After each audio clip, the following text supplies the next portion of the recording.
लिए तरस रहे होते तो आपको पता चलता। मैं आप सभी से, क्योंकि वक्ता बहुत है, बातें बहुत है कहने के लिए, सभी भाई बोल रहे हैं, मैं ये कहना चाहती हूँ कि कथनी और करनी में फर्क नहीं होना चाहिए।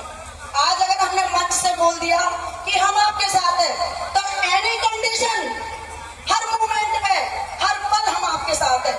अगर ये जो यहाँ पर हो रहा है इतना बड़ा महाकुंभ, ये यूं ही नहीं है, ये महिलाएं वो महिलाएं हैं जो जानती है कि किस तरह से खेत में मेहनत करके एक एक पैसा कमा करके अपने बच्चों को आगे बढ़ाती है।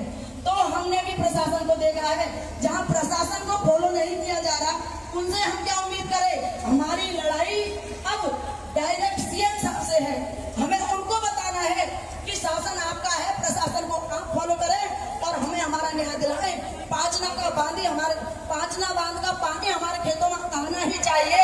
अब बात किसी की नहीं, बिल्कुल रीत सदा चली आई और प्राण जाए